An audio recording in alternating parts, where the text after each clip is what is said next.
1탄에서 우리가 확인한 숫자 기억하시죠? 오라클의 약속 금액이 5,230억 달러였습니다.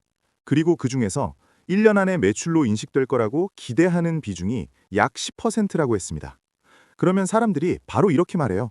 그럼 다음 1년에 매출이 520억 달러 정도는 거의 확정된 거네? 근데요, 여기서 두 번째 착각이 시작됩니다. 이 말, 정확히 보면 확정이 아닙니다. 1년 안에 매출로 인식된다가 아니라 1년 안에 매출로 인식될 거라고 회사가 기대하고 있다는 뜻이에요. 말을 조금 바꾸면 이렇게 이해하면 됩니다. 계획대로 흘러가면 1년 안에 매출로 잡힐 수는 있지만 조건이 바뀌면 그보다 늦어질 수도 있다는 얘기입니다. 왜냐하면 매출 인식은 고객이 실제로 사용을 시작해야 가능하고요. 그 전에 청구가 늦어질 수도 있고 수금이 밀릴 수도 있습니다. 그래서 오늘 영상의 질문은 이겁니다. 오라클이 말하는 10%, 이건 확정 매출일까 아니면 매출 인식 기대치일까? 이 질문 하나만 제대로 보면 왜 단기 이연 매출은 99억 달러에 그쳐 있는지, 그리고 왜 현금 흐름이 먼저 나빠질 수 있는지 그 구조가 연결되기 시작합니다. 아까 그 숫자 다시 한번 정확하게 보겠습니다. 12개월 내 인식 비중 10%. 이 표현을 보면 많이들 이렇게 받아들입니다. 그럼 1년 안에 매출 520억 달러는 거의 확정된 거란 얘기네? 근데 이 해석은 회계 용어를 일상 언어로 너무 단순하게 바꾼 겁니다. 20%는요, 확정된 매출이 아닙니다. 매출로 인식될 거라고 회사가 기대하는 금액입니다. 말 그대로 기대치예요. 계획대로 흘러가면 1년 안에 매출로 잡힐 수는 있습니다. 하지만 조건이 하나만 어긋나도 그 시점은 뒤로 밀릴 수 있습니다. 예를 들면 이런 경우입니다. 고객이 시스템을 아직 못 올렸거나 데이터 센터 준비가 늦어졌거나 사용 시작이 분기 하나면 미뤄져도 20%는 그냥 다음 해 숫자가 됩니다. 그래서 여기서 한 번 더 분명히 해야 할 게 있습니다. 12개월 내 인식 10%는 약속의 속도에 대한 기대지 돈의 확정이 아닙니다. 이걸 확정 매출처럼 보면 그 다음 숫자들이 전부 헷갈리기 시작합니다. 그럼 이제 돈이 실제로 어떻게 움직이는지 아주 단순하게 정리해 볼게요. 순서는 딱 3단계입니다. 먼저 회사가 청구서를 보냅니다. 이걸 청구라고 부릅니다. 그 다음 고객이 돈을 냅니다. 이게 수금입니다. 그리고 마지막으로 서비스가 제공되면서 그 금액이 매출로 기록됩니다. 중요한 건요, 이 3단계가 항상 동시에 일어나지 않는다는 점입니다. 특히 클라우드나 AI 인프라에서는 이 간격이 더 벌어집니다. 계약은 이미 돼 있고 매출로는 곧 잡힐 거라고 기대되지만 청구는 아직 안 했을 수도 있고 돈은 더 늦게 들어올 수도 있습니다. 그래서 여기서 자연스럽게 이런 질문이 나옵니다. 그럼 이미 돈을 받은 건 어디에 잡히느냐? 이게 바로 이연 매출입니다. 이연 매출은요, 이미 받은 돈 중에서 아직 매출로 못 잡은 금액입니다. 그러니까 이연 매출은 기대가 아니라 실제 돈입니다. 그래서 단기 이연 매출이 99억 달러라는 건 이런 뜻이에요. 1년 안에 매출로 인식될 거라고 기대하는 금액은 큰데 실제로 먼저 들어온 돈은 아직 많지 않다. 이 순간부터 아까 봤던 숫자들이 하나로 연결되기 시작합니다. 여기서 많은 사람들이 다음 질문을 합니다. 1년 안에 매출로 인식될 거라고 기대하는 금액이 500억 달러가 넘는다면서 왜 단기 이연 매출은 99억 달러밖에 안 돼? 이 질문 아주 자연스럽습니다. 하지만 여기에도 구조적인 착각이 하나 있습니다. 이연 매출은요, 이미 받은 돈만 잡힙니다. 고객이 선결제를 했거나 이미 돈을 냈는데 아직 서비스를 다 못 받은 금액, 그것만 이연 매출입니다. 반면에 RPO는 범위가 훨씬 넓습니다. 아직 청구도 안 한 금액, 청구는 했지만 아직 못 받은 금액, 앞으로 청구할 예정인 금액까지 전부 섞여 있습니다. 그러니까 이 둘은 처음부터 같은 크기로 움직일 수가 없습니다. 그래서 RPO가 5,230억 달러라고 해서 이연 매출도 그 근처에 있을 거라고 생각하면 해석이 바로 틀어집니다. 이걸 한 문장으로 바꾸면 이겁니다.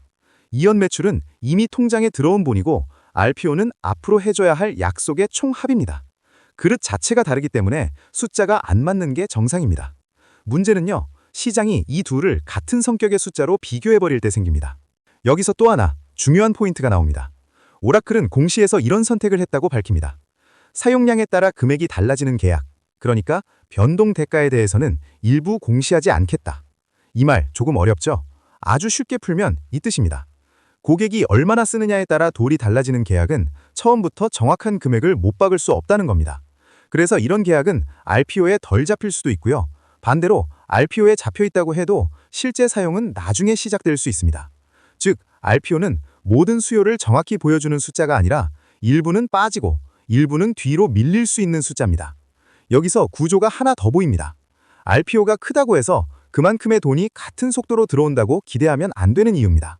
특히 AI 인프라처럼 사용량이 단계적으로 늘어나는 사업에서는 이 차이가 더 크게 벌어집니다.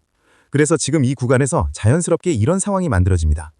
약속은 빠르게 늘어나는데 청구는 천천히 나오고 선결제는 제한적이고 현금은 아직 안 들어옵니다. 여기서 중간 리스크를 하나 짚고 가야 합니다. 리스크라고 해서 무슨 문제가 터진다는 얘기는 아닙니다. 이건 구조적인 리스크입니다.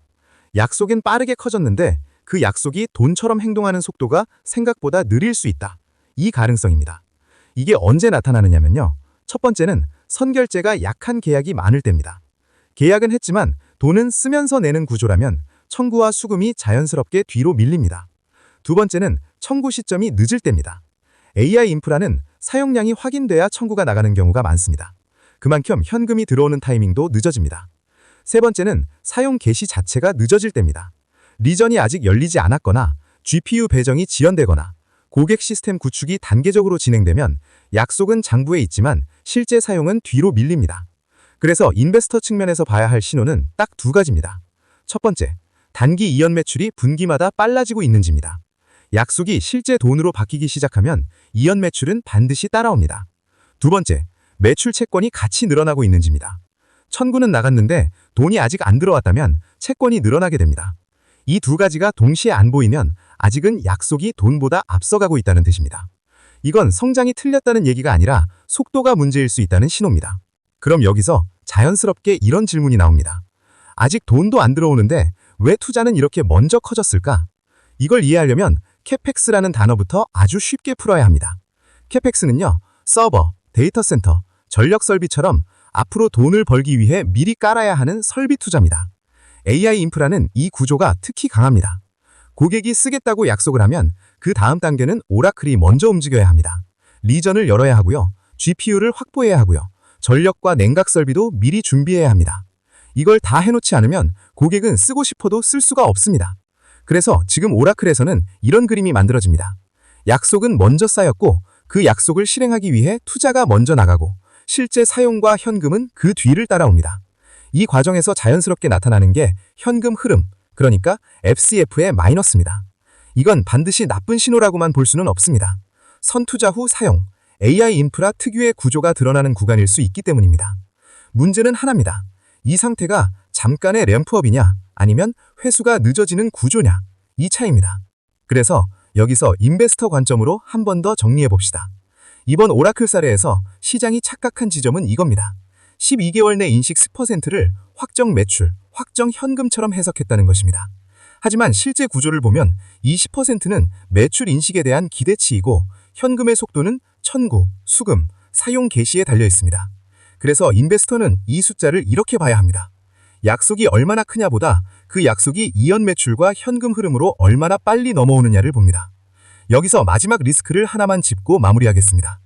만약 단기 RPO 비중이 낮은 상태가 오래 유지되고 캐펙스는 계속 높은데 이연 매출과 현금 회수 속도가 좀처럼 빨라지지 않는다면 그건 시장이 단기 실적을 과대 기대하고 있다는 신호일 수 있습니다.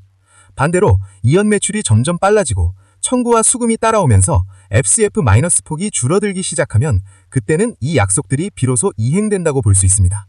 그래서 이 영상의 한 문장 정리는 이겁니다. RPO는 수요의 방향을 보여주지만 현금은 실행 속도를 보여준다. 이 두 가지를 같이 보지 않으면 숫자는 계속 착각을 만듭니다.